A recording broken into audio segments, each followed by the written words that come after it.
చెరుకు గడలు భలే ఉంటాయి కదండి. కానీ అవి మీకు చెరుకు రసాన్ని ఇవ్వాలంటే అవి పిప్పిగా నలిపివేయబడాలి. ఒక పిండి చేయాలనుకోండి, మిక్సీలో ఏమేయాలి? ఆ పిండి వేసి ఆన్ చేస్తే అదేం చేస్తుంది? మెత్తం చేస్తుంది. అనగా అర్థం ఏమిటయా అంటే, ఉన్న స్థితిలో నుండి ఉన్నత స్థితికి ఉపయోగపడే స్థితికి రావాలి అని అంటే అది ఖచ్చితంగా దంచబడాలి.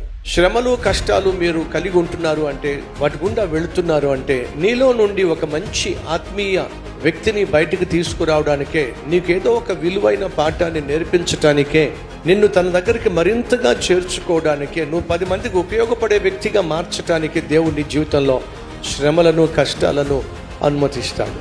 నలుగగొట్టబడిన చెరుకు గడ రసంగా మారుతుంది.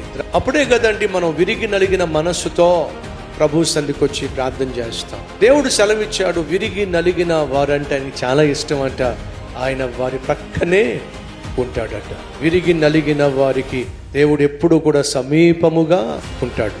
ఈ వాస్తవాన్ని నువ్వు గ్రహించినట్లయితే, ఈరోజు నువ్వు కలిగి ఉన్న శ్రమ, కష్టము, బాధ, వేదన, ఇరుకు, ఇబ్బంది త్వరలో నీకు మేలుకరంగా మారబోతుంది.